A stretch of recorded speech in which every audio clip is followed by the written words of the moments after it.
Mes parents ont légué à mon frère un manoir de 800 000 $ et à moi, une cabane délabrée. C'est alors que j'ai découvert 50 millions de dollars. Mes parents ont laissé à mon jeune frère un manoir d'une valeur de 800 000 $ à New York. Quant à moi, ils m'ont laissé une cabane en bois pourrissante au fin fond de l'Alaska. Le jour où je l'ai appris, ma fiancée m'a claqué la porte au nez en hurlant que j'étais un minable pathétique qui n'arriverait jamais à rien. J'étais brisé, humilié et désespéré. Mais quand je me suis enfin envolé pour l'Alaska et que j'ai ouvert la porte de cette cabane, j'ai trouvé quelque chose d'une valeur de 50 millions de dollars. C'est ainsi que ma vie a basculé.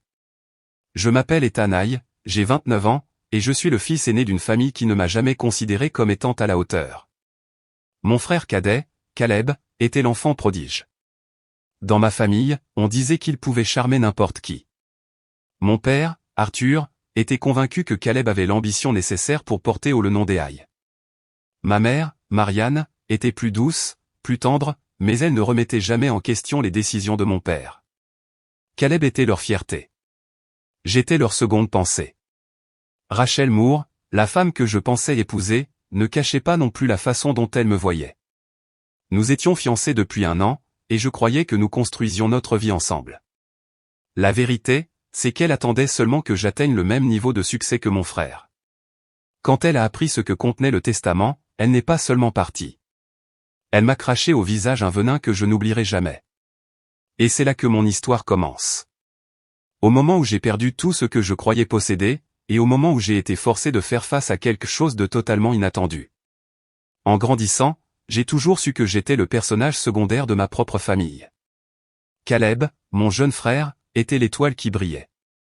S'il voulait quelque chose, mes parents trouvaient un moyen de le lui donner. Si je demandais la même chose, la réponse était que ce n'était pas raisonnable ou que je devais travailler plus dur.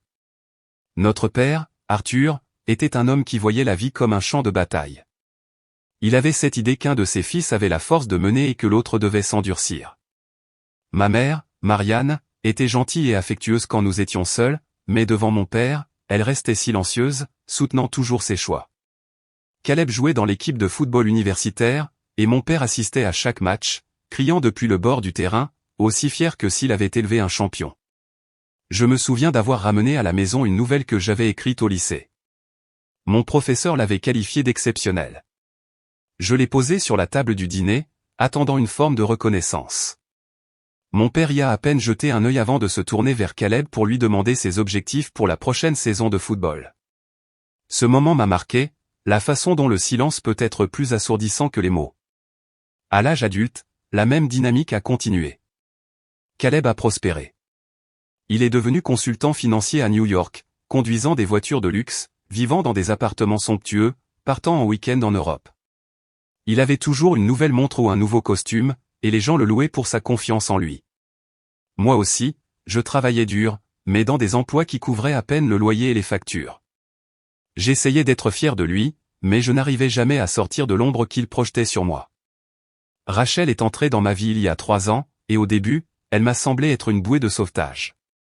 Elle était belle, ambitieuse et pleine d'énergie.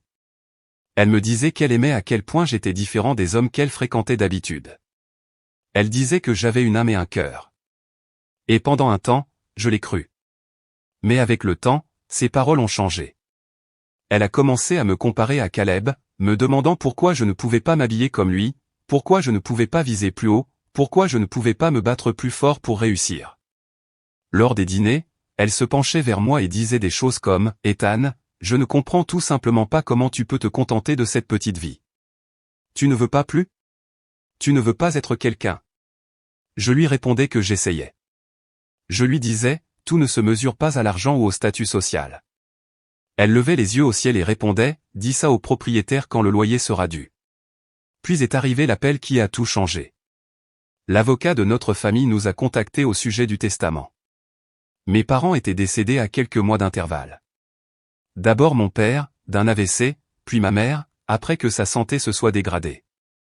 J'étais encore sous le choc de leur perte, essayant de surmonter mon deuil. Caleb et moi avons été convoqués à son bureau pour examiner leur succession. En entrant dans ce bureau, je m'accrochais à une lueur d'espoir. Peut-être, juste peut-être, m'avait-il laissé quelque chose de significatif. Peut-être que ma mère s'était battue pour moi à la fin. Caleb est entré comme s'il s'agissait d'une réunion d'affaires, serrant la main de l'avocat et riant comme si tout était déjà joué en sa faveur. Quand le testament a été lu, c'est comme si un marteau s'était abattu sur ma poitrine. Caleb recevait un manoir à New York évalué à plus de 800 000 $, ainsi que la majorité de leurs actifs financiers. Je recevais l'acte de propriété d'une cabane isolée en Alaska. C'était tout. Aucune explication, aucun équilibre, juste Caleb avec un manoir et moi avec une bicoque oubliée en pleine nature. Je suis resté figé sur ma chaise, mes doigts crispés sur les accoudoirs, le visage brûlant d'humiliation. Caleb a eu un sourire suffisant, comme si la vie ne faisait que confirmer ce qu'il savait déjà. Faut croire que papa a toujours cru en moi, a-t-il dit en me tapotant l'épaule comme si j'étais un enfant ayant besoin de réconfort. Quand Rachel l'a appris plus tard dans la soirée, elle a perdu tout contrôle. Elle a crié si fort que les voisins pouvaient l'entendre à travers les murs. Une cabane? Tu te fiches de moi? Caleb hérite d'un manoir et toi d'une cabane dans les bois. Est-ce que tu t'entends parler de ta vie? Tu es un minable, Ethan. Tu l'as toujours été. Elle a jeté la bague de fiançailles sur la table. Je ne vais pas gâcher ma vie avec quelqu'un qui n'arrivera jamais à rien. Puis elle est sortie en trombe, claquant la porte assez fort pour faire trembler le cadre. Je suis resté assis là, en silence, à fixer la bague. Je me sentais mis à nu. Non seulement j'avais perdu mes parents, mais la même semaine, j'avais perdu la femme avec qui je pensais passer le reste de ma vie. Toutes les insultes de mon enfance me sont revenues d'un coup, chacune résonnant dans ma tête. Le ton méprisant de mon père, la fierté arrogante de Caleb, les mots cruels de Rachel, tout cela formait un cœur me répétant que je ne valais rien. Pendant des jours, j'ai gardé l'acte de propriété de cette cabane dans ma poche. Je le sortais sans cesse, le fixant comme s'il s'agissait d'une mauvaise blague, une bicoque pourrie au milieu de nulle part. Que étais-je censé en faire? La vendre pour une bouchée de pain, la brûler, prétendre qu'elle n'existait pas? Mais plus je fixais l'encre délavée sur ce papier, plus quelque chose changeait en moi. Peut-être que ce n'était pas la propriété elle-même qui comptait. Peut-être qu'il s'agissait de faire face à ce que mes parents avaient laissé derrière eux. Une nuit, alors que le bruit de la circulation vrombissait sous ma fenêtre et que mon appartement me semblait être une prison, j'ai pris une décision. Si c'était tout ce que je valais pour eux, je devais le voir de mes propres yeux. J'ai acheté un aller simple pour l'Alaska. C'est à ce moment-là que j'ai cessé de fuir le jugement de ma famille. C'est à ce moment-là que j'ai décidé d'affronter la cabane. L'avion pour l'Alaska était petit et tremblait, comme si chaque rafale de vent pouvait le disloquer. J'étais assis, pressé contre la fenêtre froide, regardant défiler des étendues infinies de neige et de forêt en contrebas. Je serrais l'acte de propriété dans ma main comme s'il était à la fois une malédiction et une clé. Mon esprit rejouait le sourire suffisant de Caleb et les derniers mots de Rachel. Minable pathétique. Ces mots me blessaient plus profondément que tout ce que mon père avait pu dire. Ils étaient assez tranchants pour me suivre dans le silence de la cabine. Quand l'avion a atterri, l'air extérieur m'a frappé comme un coup de poing. Il faisait plus froid que tout ce que j'avais jamais connu à New York. Le sol était recouvert d'une épaisse couche de neige qui crissait sous mes bottes, et le ciel était d'un gris ininterrompu. Un chauffeur, que j'avais contacté via la petite compagnie aérienne locale, a chargé mon sac dans un camion cabossé et m'a conduit pendant des heures sur des routes verglacées. Nous n'avons croisé que des forêts, des rivières gelées et, de temps en temps, une vieille maison en bois qui semblait abandonnée. Finalement, le chauffeur s'est arrêté au bout d'une route étroite et a montré droit devant lui. C'est aussi loin que je peux vous emmener. Le reste, c'est à pied. La cabane doit être à environ 1,5 km par là. Je l'ai payé, j'ai mis mon sac sur mon épaule et j'ai commencé à marcher. Le froid me mordait la peau à travers mes gants. Chaque pas crissait dans la neige, et le silence de la forêt était oppressant. Il n'y avait ni voiture, ni gens, ni bruit de la ville, seulement ma propre respiration et le son de mes bottes sur la neige. Quand j'ai enfin aperçu la cabane, mon cœur s'est serré. Elle était pire que ce que j'avais imaginé. Le porche s'affaissait. Une des fenêtres était cassée, et le bois extérieur était noirci et fissuré par des années de pourriture. Le toit semblait sur le point de s'effondrer à tout moment. J'ai eu un rire bref et amer, car c'était exactement le genre d'héritage que l'on laissait à quelqu'un dont on se fichait. J'ai laissé tomber mon sac sur le porche et j'ai poussé la porte. Les gonds ont hurlé comme si la maison elle-même était en colère d'être dérangée. À l'intérieur, l'air était lourd de poussière. Des meubles cassés étaient éparpillés sur le sol. L'odeur de moisissure et de vieux bois me piquait le nez. J'ai traversé les pièces, chacune pire que la précédente. L'évier de la cuisine était rongé par la rouille. Les lattes du plancher grinçaient comme si elles allaient se briser sous mon poids. Une famille de souris avait dévoré ce qui avait dû être un canapé. Je me suis assis sur une chaise qui semblait assez solide et j'ai enfoui mon visage dans mes mains. Voilà ce qu'ils pensaient de moi, dis-je à voix haute, ma voix résonnant dans la cabane vide. Voilà tout ce que je vaux.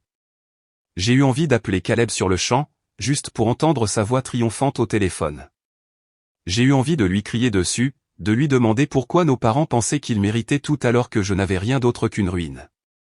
Mais je savais ce qu'il dirait.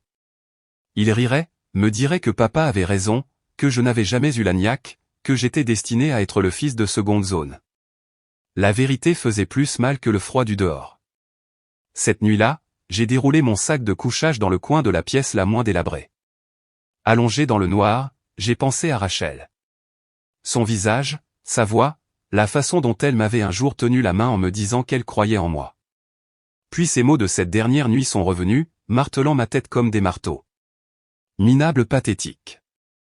Elle l'avait dit avec un tel venin que je pouvais encore l'entendre par-dessus le hurlement du vent.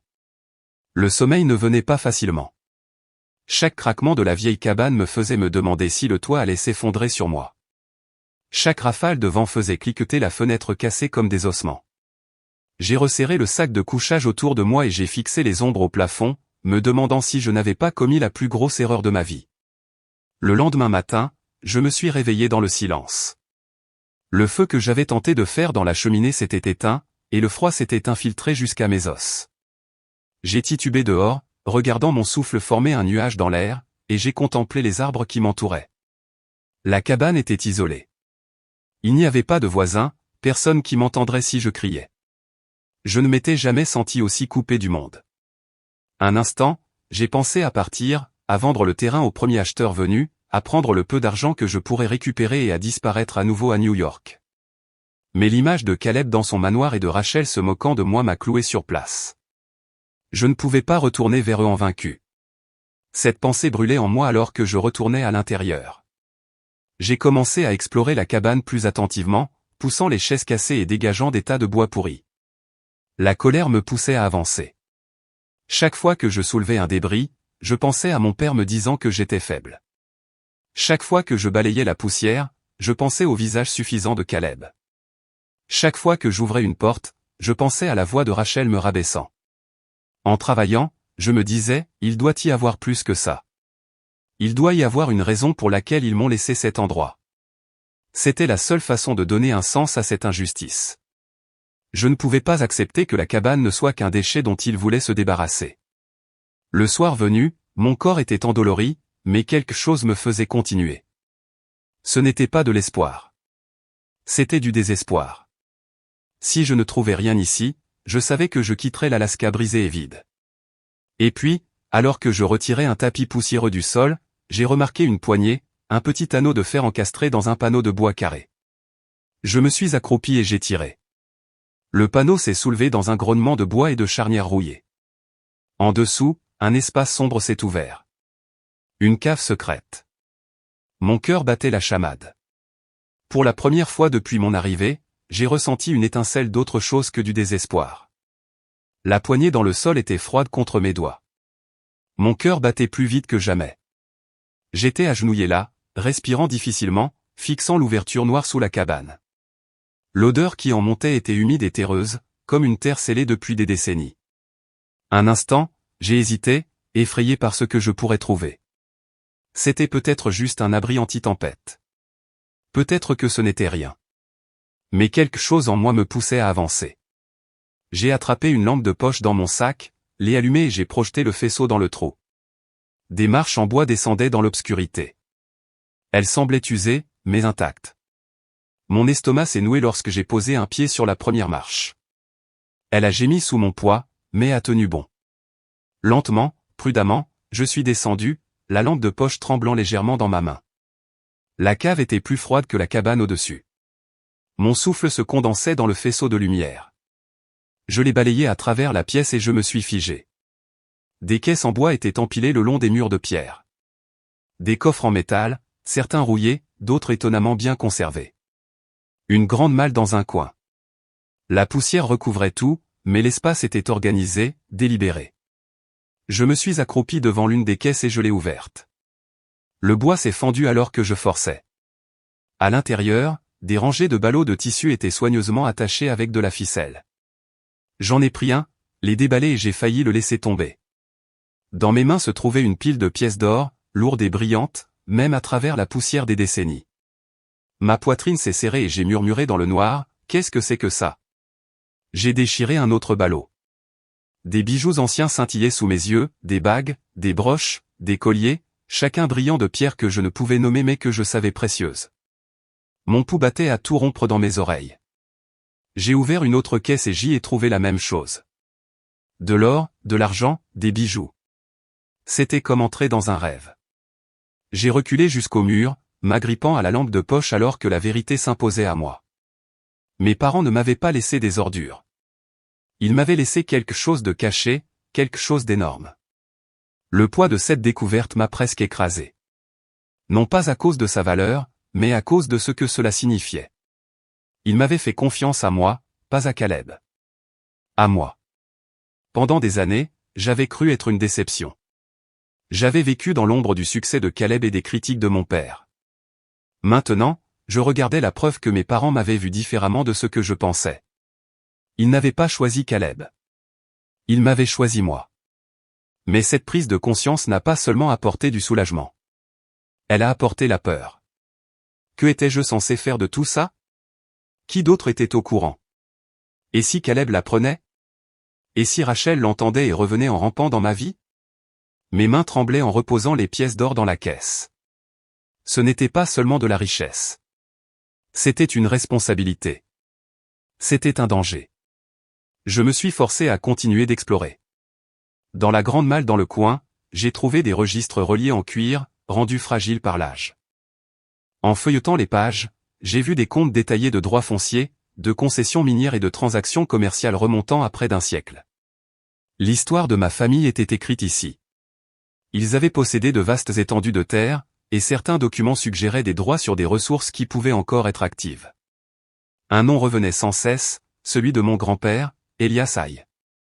Je n'avais jamais su grand-chose de lui, seulement qu'il avait été un homme dur, encore plus strict que mon père. Maintenant, je comprenais qu'il avait bâti quelque chose qui s'était transmis de génération en génération. Et ici, dans cette cave cachée, mes parents me l'avaient transmis. Je me suis effondré sur l'une des caisses, la lampe de poche en équilibre sur mon genou, et j'ai essayé de respirer. Pendant si longtemps, j'avais cru au mensonge que je ne valais rien. Pourtant, j'étais là, assis sur une richesse si immense qu'il était presque impossible de la concevoir. 50 millions de dollars ou plus, cachés sous une cabane que tout le monde croyait sans valeur. Mais c'était aussi le moment de la décision. Je ne pouvais pas simplement laisser le trésor ici et prétendre qu'il n'existait pas.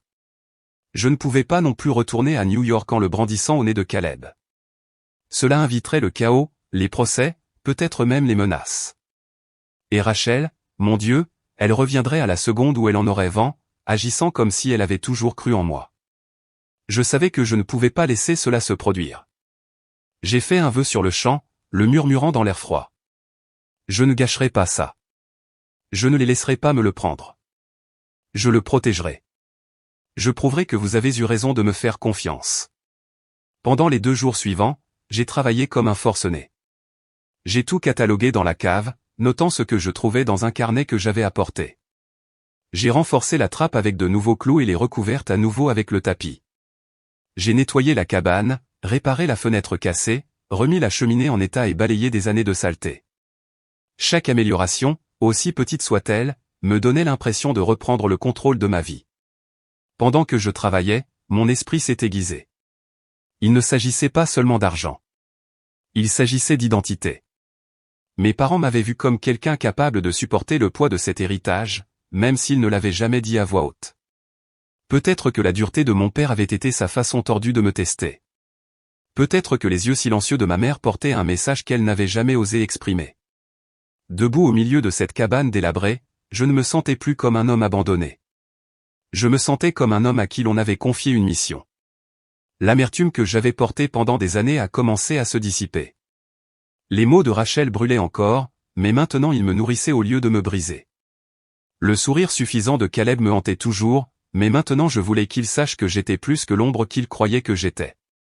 Quand je me suis finalement allongé sur le lit rafistolé cette nuit-là, la cabane ne ressemblait plus à une ruine. Elle ressemblait à une forteresse, à un commencement. Mon tournant n'a pas été seulement la découverte du trésor.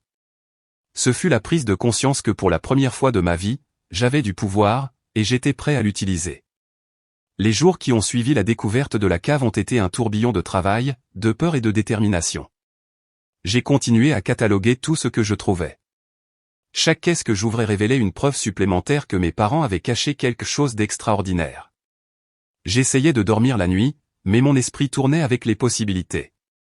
Je me posais sans cesse la même question. Pourquoi moi?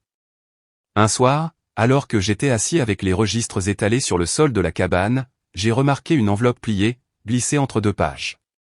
Mon nom était écrit dessus, de la main de ma mère.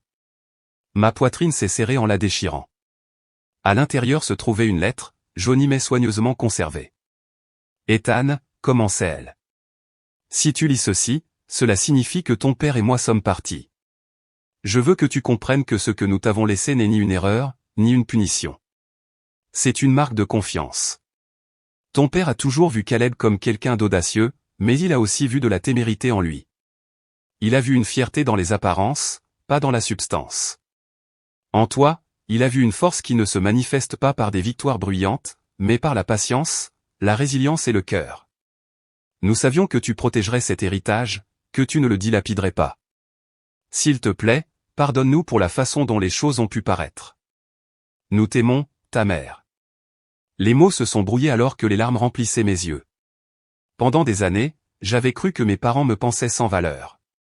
Pendant des années, j'avais porté leur silence comme la preuve qu'ils n'avaient jamais cru en moi. Et maintenant, entre mes mains, je tenais la preuve que je m'étais trompé. Ils avaient cru en moi depuis le début. Ils avaient juste une manière différente de le montrer. J'ai pressé la lettre contre ma poitrine, mon cœur battant si fort que ça faisait mal. Chaque insulte que Caleb m'avait lancée, chaque fois que mon père m'avait ignoré, chaque mot cruel que Rachel avait hurlé, tout s'est effondré sous le poids de cette unique vérité. C'était moi qu'ils avaient choisi, pas Caleb, pas l'enfant chéri, moi. Mais cette prise de conscience a également attiré la tempête à ma porte. La nouvelle du testament s'était déjà répandue parmi les amis de la famille, et Caleb avait commencé à poser des questions. Il m'a appelé un soir, la voix tranchante. « Alors, comment ça va dans ta petite bicoque? Tu as enfin compris que papa et maman t'ont laissé un tas de détritus pendant que je vis dans leur manoir? Vends-la et arrête de te ridiculiser, Ethan. Tout le monde sait que tu n'es capable de rien de mieux. » J'ai eu envie de lui dire la vérité, de lui hurler au téléphone que la cabane valait plus que tout ce qu'il possédait, mais j'ai gardé le silence. « Je me débrouille, ai-je répondu. Ma voix était calme, mais à l'intérieur, un feu faisait rage. Caleb pensait avoir gagné, et une partie de moi voulait qu'il continue de le penser. Rachel, elle aussi, est revenue rôder. Elle m'a envoyé un message des semaines après être partie. « Ethan, j'ai réfléchi. J'ai surréagi. Tu me manques. Peut-être qu'on pourrait en reparler. » J'ai fixé l'écran, le souvenir de sa voix me traitant de minable résonnant dans mon esprit. Un instant, j'ai envisagé de répondre, puis j'ai supprimé le message sans un mot. Je ne lui manquais pas. Elle avait entendu des rumeurs d'argent, et elle en voulait sa part. Je suis retourné à la cave. J'ai sorti d'autres documents et j'ai réalisé l'ampleur de ce dont j'avais hérité. Mon grand-père avait revendiqué des terres en Alaska au premier jour de l'exploration des ressources. Des droits sur le bois, les gisements miniers et même le pétrole étaient encore actifs. L'or et les bijoux valaient déjà des dizaines de millions, mais les droits fonciers rendaient le tout potentiellement bien plus précieux. C'est là que j'ai compris. Mes parents ne m'avaient pas seulement laissé de la richesse. Ils m'avaient laissé un avenir, un moyen de m'élever, non pas grâce à l'approbation des autres, mais par mes propres décisions. C'était plus qu'un héritage. C'était une seconde chance. Cette nuit-là, j'ai fait un feu dans la cabane et je me suis assis devant, la lettre de ma mère posée sur mes genoux. Les flammes crépitaient et les ombres dansaient sur les murs. J'ai parlé à voix haute, comme si mes parents étaient dans la pièce. Je protégerai ça. Je le ferai fructifier. Vous m'avez fait confiance et je ne vous décevrai pas, pour la première fois depuis des années, je me sentais entier. La cabane n'était plus un symbole de rejet. C'était une preuve de confiance, de responsabilité et de but. L'amertume qui m'avait empoisonné a commencé à s'estomper. Je ne vivais plus pour l'approbation de Caleb. Je ne pliais plus sous les insultes de Rachel. Je ne me noyais plus sous l'ombre de mon père. Je me tenais sur mon propre terrain, tenant mon propre héritage. Le point culminant de mon histoire n'a pas été seulement la découverte de la richesse sous le plancher. Ce fut le moment où j'ai réalisé que je m'étais enfin libéré des chaînes du doute et de l'humiliation. Le monde pouvait me traiter comme il le voulait. Mais je savais qui j'étais. Mes parents savaient qui j'étais. Alors que le feu s'éteignait et que la nuit devenait silencieuse, j'ai plié la lettre et l'ai replacée dans le registre. J'ai fermé les yeux et, pour la première fois de ma vie, je ne me sentais pas comme un raté. Je me sentais choisi. Le matin après avoir trouvé la lettre de ma mère, je suis sorti dans l'air glacial de l'Alaska et j'ai senti quelque chose en moi s'apaiser pour la première fois depuis des années. La cabane, qui m'avait semblé être une punition, ressemblait maintenant à une responsabilité. J'ai regardé la forêt sans fin, la neige lourde sur les branches, le silence pesant sur mes oreilles, et j'ai pensé, c'est à moi. Pas seulement la cabane, pas seulement l'or, ou les droits fonciers enterrés dans la cave. Le choix de faire quelque chose de significatif de ma vie était le mien. Dans les jours qui ont suivi, j'ai commencé à réparer la cabane avec une nouvelle détermination. J'ai rebouché les murs, réparé le toit et débarrassé les meubles cassés. Chaque coup de marteau me donnait l'impression de reconquérir une partie de moi-même. Mon père avait toujours dit que je manquais de motivation. Caleb s'était moqué de ma faiblesse. Rachel m'avait traité de minable. Chaque insulte me donnait de la force pendant que je travaillais. À chaque réparation, je leur prouvais qu'ils avaient tort. La cabane n'était plus un symbole d'échec. Elle devenait un foyer. Je passais mes soirées dans la cave, à lire les registres, essayant de comprendre toute l'étendue de mon héritage. Les chiffres, les cartes, les actes de propriété, tout cela dessinait une histoire familiale qu'on ne m'avait jamais racontée. Mon grand-père, Elias, avait construit quelque chose de puissant, et mes parents m'avaient choisi pour le continuer. Ils ne l'avaient pas dit avec des mots, mais leurs actes avaient été plus éloquents que tout ce qu'ils avaient pu dire. Cette prise de conscience m'a changé. Caleb continuait d'appeler, laissant des messages suintant l'arrogance. Profite bien de ta bicoque, Ethan. Je serai en Italie le mois prochain. Peut-être que je t'enverrai une carte postale de mon balcon. Chaque message ne faisait que me rappeler la différence entre nous. Il croyait que le succès se mesurait au luxe. Je savais maintenant qu'il se mesurait à la responsabilité. Je n'ai pas retourné ses appels. Je n'en avais pas besoin. Rachel a aussi réessayé. Elle a envoyé un autre message disant que je lui manquais et qu'elle voulait me voir. Cette fois, elle a ajouté, je me fiche de ce que tes parents ont laissé.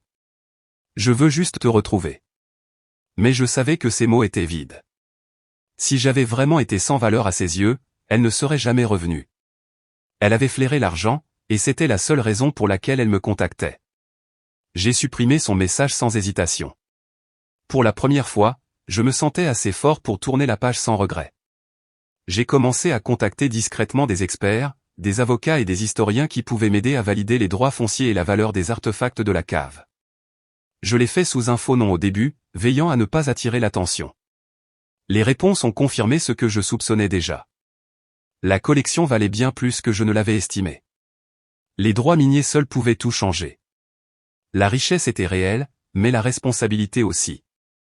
Si je la gérais mal, je pouvais tout perdre. Si je la gérais sagement, je pouvais construire quelque chose de durable. Et c'est là que j'ai compris la vraie leçon. Mes parents ne m'avaient pas choisi parce que j'étais plus fort ou plus intelligent que Caleb. Ils m'avaient choisi parce qu'ils savaient que je ne le gaspillerais pas. Ils savaient que je porterais ce poids avec soin. Caleb avait reçu quelque chose qu'il pouvait exhiber, quelque chose qu'il pouvait montrer au monde entier. Moi, j'avais reçu quelque chose de caché, de sacré, quelque chose qui exigeait de la patience et de l'humilité. Un soir, assis près du feu, j'ai relu la lettre de ma mère. Ces mots résonnaient dans ma tête. Nous savions que tu protégerais cet héritage, que tu ne le dilapiderais pas. Pendant des années, j'avais voulu entendre mes parents dire qu'ils étaient fiers de moi. Je pensais avoir besoin de leur approbation verbale. Maintenant, je réalisais qu'il me l'avait dit de la seule manière qu'il connaissait. Il m'avait tout confié. C'était la fierté dans sa forme la plus pure. L'homme qui était entré dans cette cabane était brisé, humilié et désespéré. L'homme assis là maintenant était différent. Je n'étais plus l'ombre de Caleb. Je n'étais plus le fiancé raté de Rachel. Je n'étais plus la déception que mon père avait étiquetée. J'étais l'héritier de quelque chose de bien plus grand que l'argent. J'étais l'héritier de la confiance. Quand j'ai finalement décidé de quitter la cabane pour un court séjour à New York, je me tenais différemment. Je n'avais pas besoin de dire à Caleb ce que j'avais trouvé. Je n'avais pas besoin de l'exhiber. Je le laissais croire ce qu'il voulait, car la vérité n'appartenait qu'à moi. En montant dans l'avion, j'ai pensé à la vitesse à laquelle Rachel reviendrait en suppliant si elle savait la vérité. Et j'ai souri pour moi-même. Elle ne l'apprendrait jamais de ma bouche. En fin de compte, la cabane avait été plus qu'un héritage. C'était un test, et c'était un cadeau. Elle m'a brisé jusqu'à mon point le plus bas et m'a forcé à reconstruire non seulement la cabane elle-même, mais mon identité. L'or, les bijoux, les droits fonciers, tout cela avait de la valeur. Mais la chose la plus précieuse que j'ai découverte en Alaska, c'était la vérité sur moi-même. S'il y a une leçon que je veux que quiconque écoutant cette histoire retienne, c'est celle-ci: parfois, ce qui ressemble à un rejet est en réalité de la confiance déguisée. Parfois, les endroits brisés et oubliés de votre vie sont ceux qui cachent les plus grands trésors. Mes parents ne m'ont pas abandonné. Ils m'ont donné une chance de m'élever. Et quand je repense à l'homme que j'étais avant de monter dans cet avion pour l'Alaska, je comprends quelque chose que Rachel a dit un jour. Elle m'avait traité de minable pathétique. À l'époque, peut-être que je l'étais. Mais aujourd'hui, je peux vous dire avec certitude que je ne le suis plus. Alors, je vous pose cette question: si on vous donnait une cabane délabrée et qu'à l'intérieur vous trouviez une fortune, que feriez-vous? La vendriez-vous pour courir après l'approbation du monde, ou la protégeriez-vous pour honorer la confiance placée en vous? Cette cabane en Alaska a changé ma vie. Ce que je pensais être le plus cruel des héritages est devenu le plus grand cadeau que j'aurais pu imaginer. Mes parents ne m'ont pas laissé pour compte. Ils m'ont confié quelque chose de plus grand que l'argent, quelque chose qui m'a forcé à devenir l'homme que j'étais censé être. J'y suis allé brisé, humilié et en colère. Je suis reparti en sachant que j'avais été choisi, en sachant que j'avais une valeur qu'aucune insulte ne pourrait m'enlever. Si mon histoire vous a parlé, si elle vous a fait réfléchir à votre propre vie et aux cadeaux cachés dans vos difficultés, alors faites-moi une faveur. Aimez cette vidéo. Partagez-la avec quelqu'un qui a besoin de l'entendre.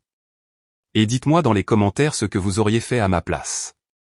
Auriez-vous vendu la fortune et tourné la page? Ou l'auriez-vous protégé comme mes parents le souhaitaient? Et si vous voulez plus d'histoires comme celle-ci, abonnez-vous à la chaîne. Chaque histoire que je partage est destinée à vous rappeler que même dans les endroits les plus sombres, il y a toujours quelque chose qui vaut la peine d'être trouvé.